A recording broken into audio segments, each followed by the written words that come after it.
வணக்கம் நண்பர்களே, எல்லோருக்கும் இனிய தமிழ் புத்தாண்டு நல்வாழ்த்துக்கள். இந்த வருடம் பிறக்கக்கூடிய தமிழ் புத்தாண்டின் பெயர் பிலவ வருடம். கரெக்டாக 60 ஆண்டுகளுக்கு பிறகு வரக்கூடிய இந்த பிலவ வருடம் பிலவ வருடத்தில் பிறந்தவர்களுக்கு இது 60வது வருடமாக வருகிறது. இந்த 60 வருட சுழற்சி அப்படின்னு பார்க்கும் பொழுது பிலவ வருடத்தில் பிறந்தவர்களுக்கு இது ஒரு 60 வருட சுழற்சியின் ஒரு பலனாக அவர்களுக்கு மீண்டும் பிலவ வருடத்திலேயே நுழையக்கூடிய ஒரு அற்புதமான ஒரு நன்மையான ஒரு அமைப்பு கிடைக்கிறது அப்படின்னு சொல்லலாம். அதாவது இது எக்ஸாக்டாக 1961 அப்படின்னு சொல்லக்கூடிய அந்த வருடத்தில் இருந்து 1961 எண்டில் இருந்து 1962 எண்டு வரைக்கும் ஆங்கில வருடப்படி பாத்தீங்கன்னா பிலவ வருடத்தில் பிறந்தவர்களாக இருப்பார்கள். சோ இப்பொழுது அவர்களுக்கு அந்த 60வது வருடத்தில் அவங்க கால் எடுத்து வைக்கிறார்கள். சோ இது 60 வருடங்கள் தான் தமிழில் அப்படிங்கறதுனால இதே சுழற்சியில் திரும்ப திரும்ப நம்மளுடைய பிறந்த வருடம் நமக்கு திரும்ப நம்மளுடைய 60வது வயதில் வரும். இது ஒரு சிம்பிள் கால்குலேஷன். சோ இந்த ஒரு பிலவ வருடத்திற்கு உண்டான பஞ்சாங்கத்தின் பலன்களை எல்லாம் நான் இங்கு சொல்லுவதற்கு எதுவும் இல்லை. ஏன்னா பஞ்சாங்கத்தில் சொல்லக்கூடிய பலன்கள்லாம் ரொம்ப பெரிய ரொம்ப ஒரு ஆன்மீகத்திலும் ஜோதிடத்திலும் சிறந்த மூத்த ஜோதிடர்களாக இருக்கக்கூடிய நிறைய ஜோதிடர்கள் சொல்கிறார்கள். நமக்கு முக்கியமாக கிரக சஞ்சார அடிப்படையில் கோச்சார பலன்கள் ரொம்ப முக்கியம். இந்த வருட தொடக்கத்தில் இருக்கக்கூடிய முக்கியமான கிரகங்கள் எந்தெந்த வீட்டில் இருக்கிறார்கள், அவைகள் ஒரு ராசிக்காரர்களுக்கும் என்ன பலன்களை முக்கியமான விஷயங்களாக கொடுக்க போகிறது அப்படிங்கறத கண்டிப்பாக நம்மளால சொல்ல முடியும். ஒரு ஜோதிடராக நம்ம எல்லாராலையும் அதை புரிந்து கொள்ள வேண்டும் அப்படிங்கிற விதத்தில் நம்ம கொடுக்கக்கூடிய பலனாக இங்க என்னோட முயற்சி இருக்கிறது. சோ நமக்கு நடக்கக்கூடிய முக்கியமான விஷயங்கள் என்ன அப்படிங்கிற ஒரு கண்ணோட்டத்தில் என்னுடைய பலன்களை இங்கே நான் கொடுக்கிறேன். சோ இந்த பிலவ வருடத்தில் முக்கியமான ஒரு விஷயம் என்னன்னா, குரு கிரகம் என்று சொல்லக்கூடிய கிரகம் 11 கோச்சாரத்திற்கு காலச்சக்கரத்தின் 11ஆம் வீடாகிய கும்பத்தில் இருக்கிறார் இந்த வருடம் தொடங்கக்கூடிய காலகட்டத்தில்.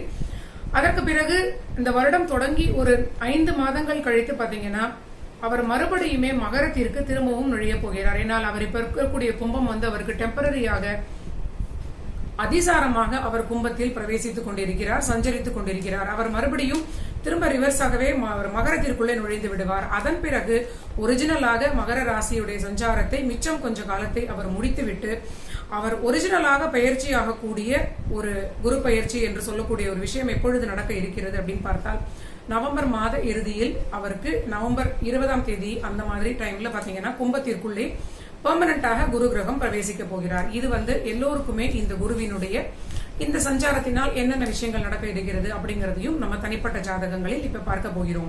சோ இப்ப முக்கியமான இந்த குரு கிரகத்தை தாண்டி மற்ற கிரகங்கள் எல்லாமே ஒன்னும் பெரிய ஒரு வித்தியாசம் இல்லை. அந்த ராசிக்காரர்களுடைய பலனை தொடங்கி அவர்களுக்கு வரக்கூடிய பலனாக நம்ம சொல்லலாம் அப்படின்னு நான் நினைக்கிறேன். சோ இப்பொழுது பார்த்தா முதல் காலச்சக்கரத்தினுடைய முதல் ராசி மேஷ ராசிக்காரர்கள். இந்த மேஷ ராசிக்காரர்களுக்கு பாத்தீங்கன்னா அவர்களுடைய மேஷ ராசியிலேயே அவங்களுக்கு பிறவியிலே இருந்த சந்திரன் இருந்த அதே ராசியில் மீண்டும் சந்திரன் அங்கேயே இருக்கிறார். இது ஒரு அற்புதமான நல்ல யோகம் அப்படின்னு தான் சொல்லணும். ஏனென்றால் மேஷத்தில் இருந்து அந்த சந்திரன் எந்த அதிபதி அப்படின்னு பார்த்தால் 4 என்று சொல்லக்கூடிய சுகஸ்தானத்தினுடைய ஒரு அதிபதி, கல்வி என்று சொல்லக்கூடிய எஜுகேஷனை குறிக்கக்கூடிய அதிபதி, ஒரு லக்ஸரின்னு சொல்லக்கூடிய வீட்டு உபகரணங்கள், வீட்டில் இருக்கக்கூடிய மின்சாதனங்கள், நம்ம வீட்டுக்குள்ள இருக்கக்கூடிய லக்ஸரின்னு சொல்லக்கூடிய விஷயங்களை குறிக்கக்கூடிய எல்லா விஷயங்கள், அண்ட் வீடுன்னு சொல்லக்கூடிய விஷயம், கார், அந்த மாதிரியான ஒரு ஆடம்பர வசதிகளை குறிக்கக்கூடிய சுகபோக வாழ்க்கைக்குரிய ஒரு பாவத்தினுடைய அடிப்படையில் சந்திரன் இந்த மேஷராசிக்காரர்களுக்கு ரொம்ப முக்கியமான கிரகமாக அவர் மேஷத்திலேயே இருக்கிறார். இது ரொம்ப அற்புதமான விஷயம். மேஷத்திலே இருக்கக்கூடிய அந்த சந்திரன் பாத்தீங்கன்னா அவர் சுயசாரமாகிய பரணி நட்சத்திரத்தில் இங்கே இருக்கிறார். இது ஒரு பெரிய பிளெஸிங்ஸ் இவர்களுக்கு. அடுத்தது அங்க இருக்கக்கூடிய சூரியன் கிரகம் சந்திரனுடன் சேர்ந்து அங்கே சூரியன் பயிற்சி ஆகக்கூடிய அந்த நாள் தானே நம்ம வருஷ பிறப்புன்னு சொல்கிறோம். சோ முதல்ல நான் சூரியனை சொல்லியிருக்க வேண்டும். நம்மளுடைய மாதృకాரகனாகிய நம்ம பூமிக்கு வருவதற்கு முக்கியமான காரணமாகிய தாயாரை குறிக்கக்கூடிய சந்திரனுடன் நான் ஆரம்பித்து விட்டேன். சோ எல்லோருக்குமே மேஷராசிக்காரர்களுக்கு நல்ல சுகபோக வாழ்க்கை, வீடு, வாகனங்கள் அமைய வேண்டும் அப்படிங்கிறது இறைவனின் நான் பிரார்த்தித்துக் கொள்கிறேன். சோ அடுத்தது தந்தை. சோ முதல்ல நம்ம தாய்க்கு பிறகுதான் தந்தை அப்படிங்கறத என்னுடைய இந்த வீடியோல நான் எடுத்த அந்த ப்ரையாரிட்டி மூலியமாக நான் இங்கே முன்வைக்கிறேன். சோ நம்ம எல்லோருக்குமே மாதா பிதா குரு தெய்வம் அப்படிதான் இருக்கு. ஆனா நான் பிளான் பண்ணாமலே இன்னைக்கு சந்திரனை ஒரு ஆர்வக்கோளாறினால் முதலில் தொடக்கத்திலே அதோட பலனை சொல்லிவிட்டேன். சோ நம்ம இந்த ஆர்டர்லயே நம்ம வாழ்வில் இந்த வருடம் அட்லீஸ்ட் நம்ம இதோட கடைபிடிக்கலாம் அப்படின்னு நம்ம நினைக்கிறேன். சோ அடுத்தது வந்து பித்ருக்காரகன் என்று சொல்லக்கூடிய சூரியன். இவர்களுக்கு மேஷத்தினுடைய 5ஆம் அதிபதியாக வரக்கூடிய சூரியன் தன்னுடைய ஒரு வருட பயிற்சியை முழுவதுமாக 12 வீடுகளிலும் முடித்துவிட்டு திரும்பவும் காலச்சக்கரத்தின் முதல் வீடாகிய மேஷத்திற்குள்ளே அவர் நுழைகிறார்.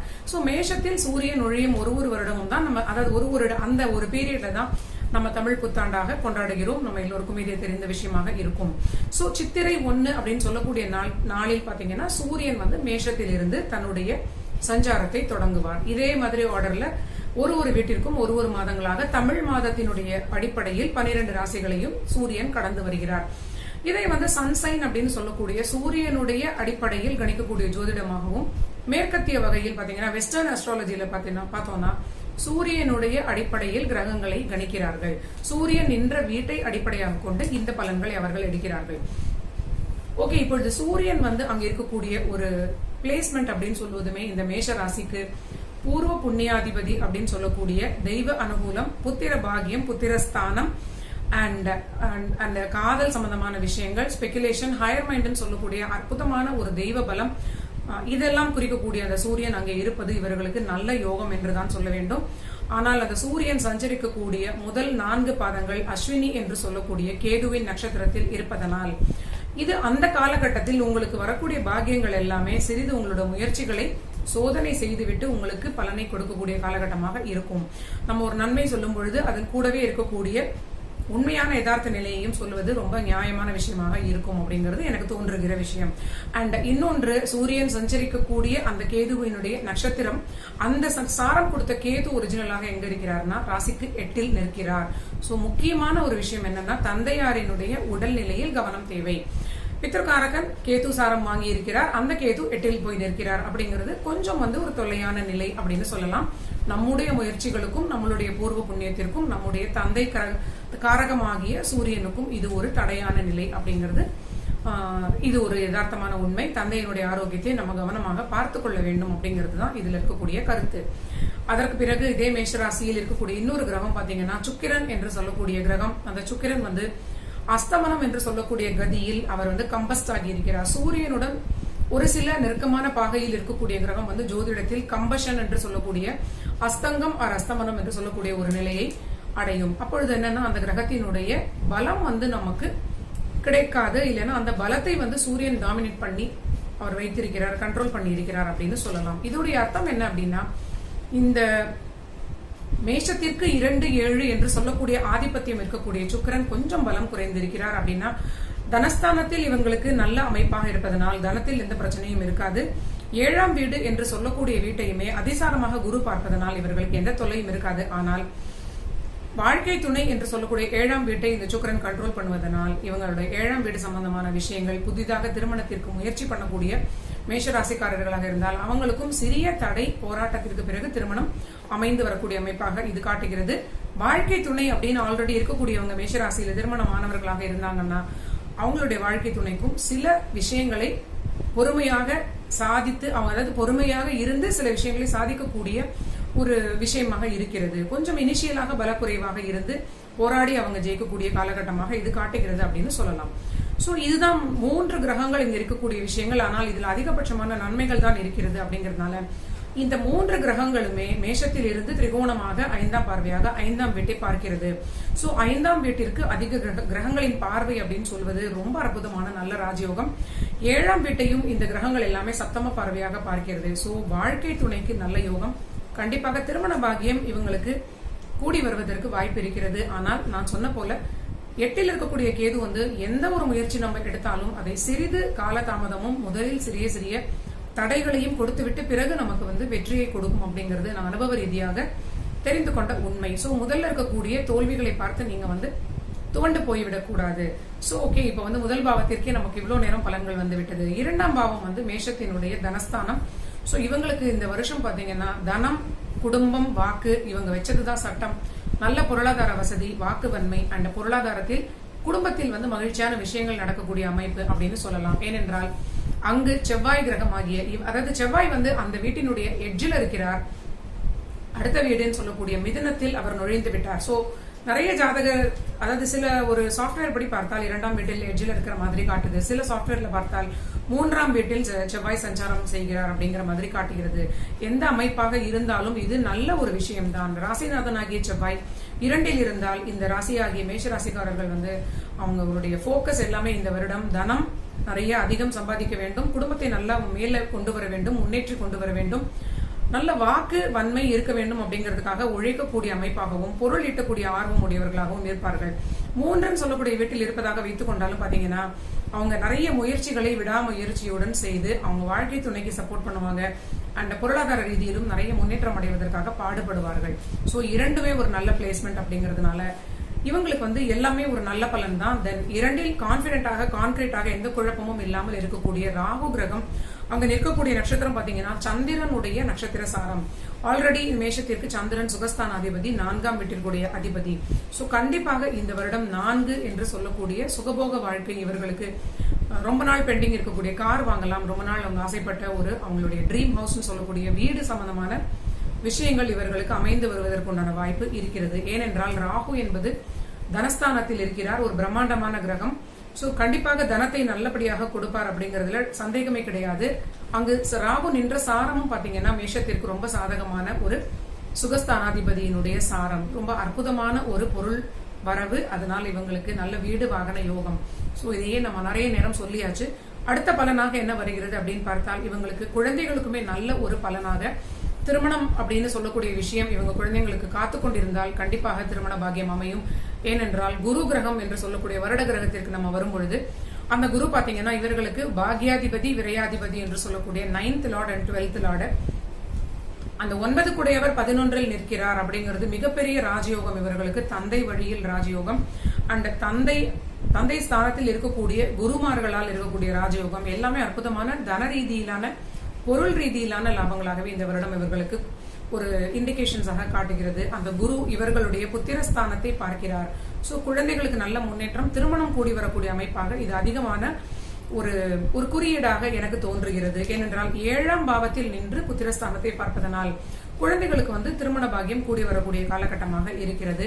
இதை தவிர குரு பெயர்ச்சியினால் இருக்கக்கூடிய நன்மைகள் அதிசார குரு பெயர்ச்சி மேஷராசின்னு போட்ட வீடியோவை நீங்க பார்த்துக் கொள்ளலாம். திரும்ப இந்த குருவினால் என்னென்ன பார்வைகள் அப்படிங்கறத நம்ம இதே வீடியோல போட்டு கன்ஃபியூஸ் பண்ண வேண்டாம். சோ 10ஆம் வீடு என்று சொல்லக்கூடிய வீட்டில் அடுத்ததாக நம்ம சொல்லக்கூடிய மிக முக்கியமான வருட கிரகமாகிய சனி கிரகம் அங்கு ரொம்ப நாட்களாக ஒரு வருடத்திற்கு மேலாக இங்கு அவர் சஞ்சாரம் செய்து கொண்டிருக்கிறார். இதுவுமே அற்புதமான ஒரு பொருள் வரவிற்கு இந்த மேஷராசிக்கு துணையாக இருக்கக்கூடிய தொழில் அப்படின்னு சொல்லலாம். சோ தொழில்ல ரொம்ப நல்ல கான்பிடென்டான ஒரு நிலை, நல்ல நிலையான ஒரு முன்னேற்றம், அதனால் நல்ல பொருள் வருமானம், தன வரவு எல்லாமே அவங்களுக்கு ரொம்ப நல்லா இருக்கு. சோ இது ஒரே ஒரு விஷயம் இவங்களுக்கு கவனமாக இருக்க வேண்டிய விஷயம் என்ன அப்படின்னா இவங்க ஆரோக்கியத்தை சரியாக பார்த்து கொள்ள வேண்டும். கேதுவின் திரிகோண வீடாக வரக்கூடிய 12ஆம் வீடு இவங்களுக்கு தூக்க குறைபாடு கண்டிப்பாக இருப்பதற்கு வாய்ப்பு அதிகமாக இருக்கிறது. நிறைய மேஷராசிக்காரர்கள் அதாவது இரவு முழுவதுமே தூங்க முடியாமல் பொழுது விடிந்து மறுநாள் காலை நேரத்தில் தான் தூங்க தொடங்கக்கூடிய அமைப்பாக இது காட்டுகிறது. சோ இது ரொம்ப கவனமான ஒரு ஆரோக்கிய விஷயமாக நம்ம எடுத்துக்கொள்ள வேண்டும். அதனால இதுக்கு என்ன ஒரு மெடிகேஷன் அவங்களுடைய ஹெல்த் கண்டிஷனுக்கு தேவைப்படுகிறதோ அதை மட்டும் நீங்க எடுத்துக்கொள்ளலாம். அதர்வைஸ் இந்த வருஷம் நீங்க உழைப்பு ரொம்ப அற்புதமா நீங்க உழைக்க ரெடியா இருந்தீங்கன்னா எக்ஸலண்டான எக்ஸ்ட்ரீம் பண வருமானம் உங்களுக்கு காத்து கொண்டிருக்கிறது நண்பர்களே. அண்ட் புதனை நம்ம விட்டுட்டோம், புதனையும் நம்ம விட வேண்டாம் சொல்லிடலாம். 6 புதன் 6ஆம் வீட்டிற்கு நேர் 7ஆம் வீடாக இருக்கக்கூடிய 12இல் மறைந்திருக்கிறார். சோ 6 ஒரு மறைவு ஸ்தானம், 12 இன்னொரு மறைவு ஸ்தானம். சோ இது விபரீத ராஜயோகம் என்று சொல்லக்கூடிய ஒரு அமைப்பு. அடிமை தொழில் சம்பந்தமான விஷயங்களுக்கு வெளிநாடு சம்பந்தமான வேலை கிடைப்பதற்கு ரொம்ப அற்புதமான வாய்ப்புகள் காத்து கொண்டிருக்கிறது. வருமான ஸ்தானத்தில் ராகு என்று வெளிநாட்டு சம்பந்தமான விஷயங்களை இண்டிகேட் பண்ணக்கூடிய கிரகம் இருப்பதனால் வெளிநாட்டு வருமானம், வெளிநாட்டில் இருந்து ப்ராஜெக்ட்ஸ் மூலியமாக இந்த ஊரில் இருந்தே சம்பாதிக்கக்கூடிய வருமானம் அண்ட் வெளிநாட்டிற்கு கடல் கடந்து இவங்க அங்கேயே போய் சம்பாதிக்கக்கூடிய வருமானம், இடமாற்றம் எல்லாமே இவர்களுக்கு ரொம்ப அற்புதமாக இருக்கிறது. இதற்கு மேல் சொல்வதற்கு எதுவுமே இல்லை. ரொம்ப நாட்களுக்கு பிறகு மேஷத்திற்கு நிஜமாகவே ஒரு நல்ல காலம் அப்படின்னு சொல்லலாம். இதுதான் மேஷ ராசிக்காரர்களுடைய அற்புதமான இந்த பிளவ வருடத்திற்கு உண்டான வருட பலன் நண்பர்களே. தேங்க்ஸ் ஃபார் வாட்சிங் மை சேனல். நீங்க எல்லாரும் என்னுடைய சேனலை சப்ஸ்கிரைப் பண்ணி வச்சுக்கோங்க, உங்க ஃப்ரெண்ட்ஸ்க்கும் ஷேர் பண்ணுங்க. தேங்க்யூ.